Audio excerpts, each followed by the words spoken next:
Pasado alas 6 ng umaga, nagsimula ang fun run sa Molino Boulevard sa Bacoor, Cavite. Nasa 2,500 kataong dumalo sa nasabing takbuhan. Wala ring registration fee ang lahat ng mga lumahok sa 3-kilometer run. Ang kailangan lamang nila para makapagpatala, magdala ng recyclable materials tulad ng bote, dyaryo at plastic. Ginagawa rin natin kampanya para sa environment.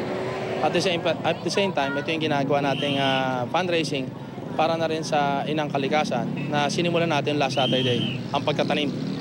May bala kami magtanim for the next few years na at least kung mga 100 to 1 million na puno.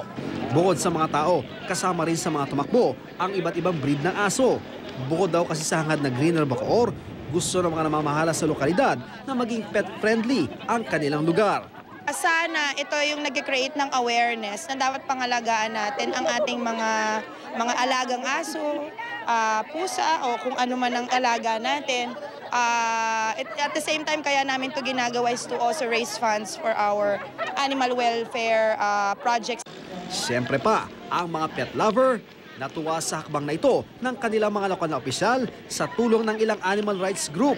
Siguro mas maraming mag-aalaga ng mga aso, lalo na dito sa Bacoor. Napakalaking tulong din daw sa mga hayop ang ehersisyo, kaya dapat palaganapin ang pagtakbo kasama sila. Mas magiging kalmado yung aso nila, mabait, magana kumain. Ian Cruz, GMA News. Idinaos kagabi ang engrandeng